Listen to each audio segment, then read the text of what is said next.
All right, what's going on? Welcome to Insight with Irv. In this episode, let's get right into it. These are things that high value men do not do. I was looking at my demographics the other day and I noticed that men between the ages of 21 to right around 40 seems to be like our sweet spot with our audience. Just in all social platforms. So if you're right within that sweet spot, let me know down in the comments. Yep, that's me. So I want to get right into it because this is a topic that I think it needs to be discussed, especially in today's day and age where people are just up in the air of what does a real man look like? Is it somebody who has a bunch of women? Is it somebody who's just loyal to one woman? Is it someone who works 9 to 5 and provides for his family? Is it someone who has a multi 8, 9, 10 figure company? Like, what is it? I'm going to let you decide by the end of this episode what that is for you. But I have in front of me some things that for sure I can speak on, I can stand on, that these are things that high value men do not do. The first one here is high value men do not ask for handouts. Now, I do not want you to confuse a handout with a helping hand because those are two totally different things. A helping hand is you can go out and you can ask someone for some help. That could be, dude, can you help me change my tire? Hey, my car broke down, but I have it at the shop. Can you help me, drive me to the shop? Help me go pick it up. I'll spot you some gas. Basic things like that, right? Hey, dude, I'm going through a tough time right now. My girl just broke up with me. Bro, can you just lend me your ear? That's fine. I've done that for my boys. My boys have done that for me. That's a helping hand. Handout is you just want things given to you. A handout is you just want to receive what a high value man has earned, but you didn't want to work for it or you don't want to work for it. Those are two totally different comparisons that I don't want you to confuse. A handout is you see someone, preferably a man, right? This podcast is mainly going to be geared toward us, the fellas. You see a guy and he has a successful business. He has a couple of employees working for him. And he's earned a good life for himself, right? We all know that guy. And then you think to yourself, well, what did he do to deserve that? He doesn't deserve that. I should have that. Or, well, if he can do it, I can do it. Meaning, or really what ends up happening is, and you haven't even put the time or the effort in to go through maybe the struggles that he went through. You don't know how many sleepless nights he had. You don't know how many relationships he probably had to forfeit or end just to get what he has. You don't know how many people he had to hire or fire just to get the right hires in place. You don't know his type of leadership structure of how he had to set up the infrastructure in order for him to get to where he's at. It's easy and fine and dandy when we're looking at it from the outside. But when we're in there, it's a completely different ballgame of who that man had to become. Same thing with a marriage. You see a man who, again, from the outside appearance, it looks like he has a fantastic marriage, right? There's men out here. We have good marriages, right? It's work. That's the main thing. It's freaking work. I'm not going to lie to you. Dude, it's work. Like the other day, you could be arguing with your wife and you could be contemplating, dude, I want to leave this chick. Like, I'm out.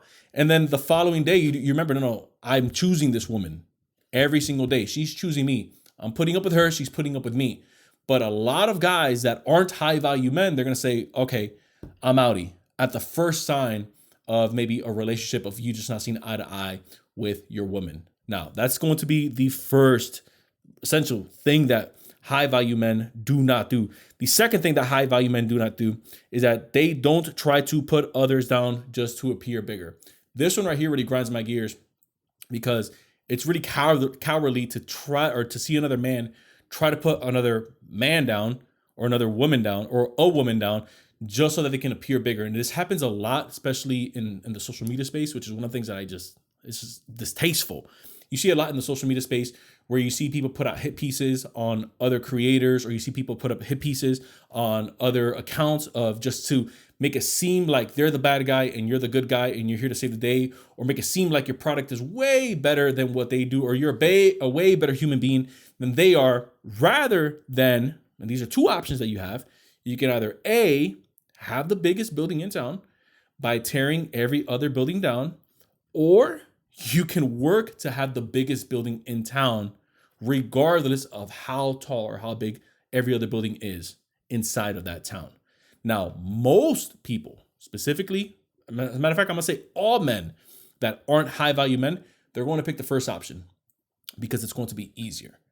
It's easier for me to go out and try to tear other people down, saying how much they suck, how they're no good, and how I'm high and mighty and much better than they are, right? Even though I have my own deficits, I have my own insecurities, and I have my own faults that I haven't worked on. Here's how that math works out.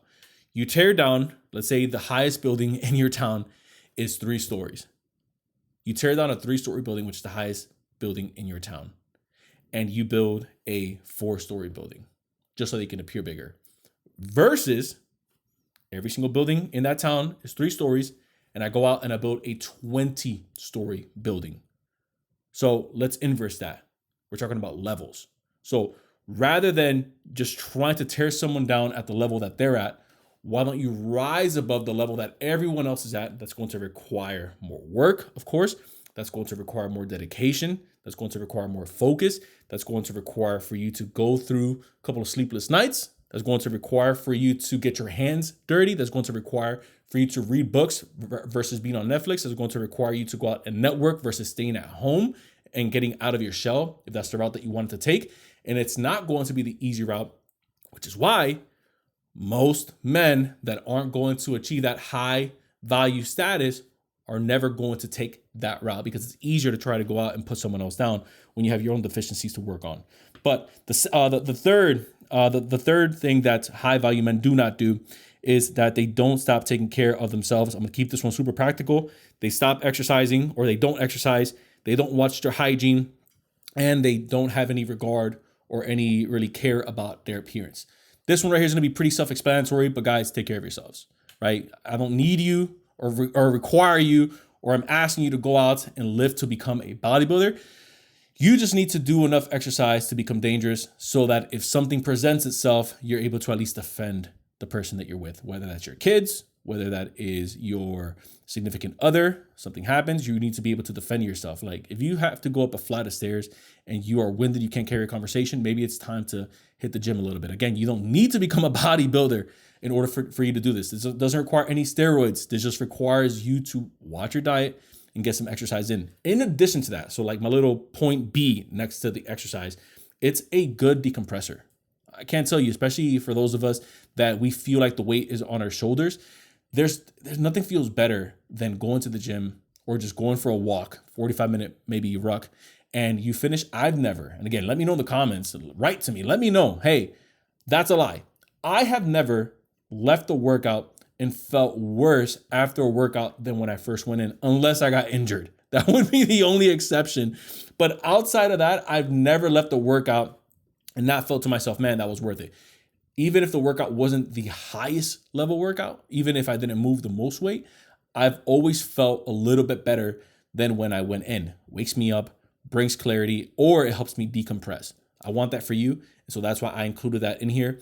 And then with the other 2 pieces on here, which is hygiene and your appearance, again, depending on your line of work, you're going to want to curate that. So if you're out on the field, maybe on construction sites, obviously you're going to want to dress the part, especially when you want to land bigger deals. If you are out here selling real estate, look, I sold real estate for many years. I'll be the first one to tell you appearance is a big thing in real estate. I would not show up to listing presentations in a hoodie. I would not show up to a listing presentation with my shirt tucked out. That field is all about appearances. Every field is, especially me. Like right now, you're probably judging me based off of what I'm wearing. So right now you're making a judgment call. Should I continue to listen to this guy? If you're watching this on YouTube, obviously you're listening to it. So right now I have, what would you say this? White, what do you say? This is wool. Would you say this is wool? I don't know, right? I don't know. Well, I have a white button up with vertical black stripes running down my chest right now. So that could be maybe an appearance that you're maybe watching. You're saying, I don't think I'm gonna listen to this guy because I don't like his vibe, or I like his style. I like the way his hair is cut, whatever it is, but you do want it to match with the message that you're looking to get across. The fourth, we're on number 4. Yes, the fourth thing that high value men don't do is that they aren't pushovers. People pleasing is a dangerous game to play. There's a difference between taking someone's feedback and feeding for their opinions. It's a big difference. And if you're a people pleaser, and if you're constantly accepting the role of being a pushover, where every time someone says something to you, okay, yeah, I'll do it. And then somebody else says something, hey, I don't like the way that you said that. Oh, no, I'll change it. Hey, I don't like what you posted. No, hey, I'll take it down. Hey, I don't like the way you're raising your kids. Oh, no, hey, yeah, I'll make a change. Look, this goes for family. Family sometimes can be the biggest people that are in your business versus anyone else. And if, especially with those of us that grew up really close to our parents, if you're not careful, sometimes the way that you're raised becomes a doctrine to the way that you want to raise your kids. And so let's be real, our parents didn't have it all figured out. They were figuring it out as they went. And so now we take what they pass on to us as gospel, and it's really something that we should be checking. It could be a generational curse. It could be a generational misnomer that you're like, you know what? Where did that thought come from? Maybe I don't want to pass that down to my kid. Or you know what? I'm going to keep this post up because these are my beliefs. This is what I stand on. And this is how I view the world. You want to grow a backbone as a man, have an opinion and stand on that opinion. And you watch how other people react to you standing on those thoughts. That's going to help build up your value. And at least people are going to say, you know what? I may not agree with him, but damn, he stands by his word. And damn, he says what he means and he means what he says. And then lastly, don't gossip. Leave the BS at home. Don't gossip. If you have something to say it to somebody's face.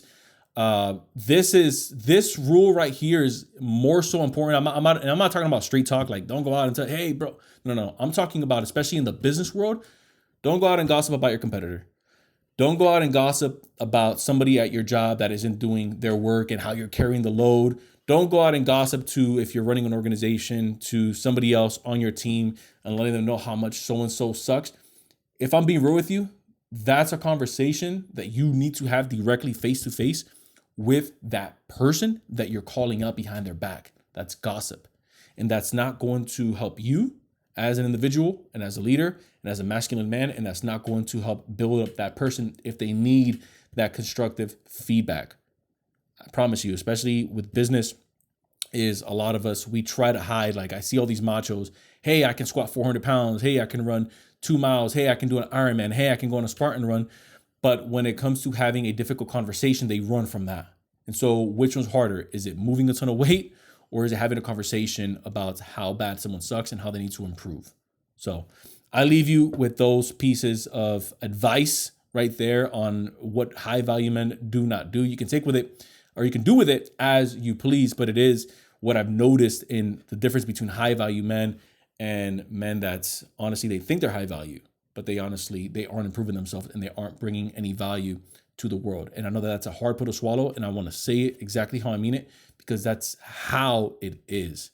And if no one's going to tell you this to your face, turn the video on, watch me as I say it to the camera. You want to become a high value man, because that means that you're operating in the calling that God's called for your life, which is to bring value to your community, to bring value, to bring a little bit more light, to become a little bit more salt to the earth. So if you found value in this content, consider hitting that subscribe button down below. And if you haven't done so already, consider leaving us a 5-star review. Helps this podcast reach a larger audience, and it really just helps spread this message. So again, appreciate you checking out. Till next time, everyone, I will see you in the next episode.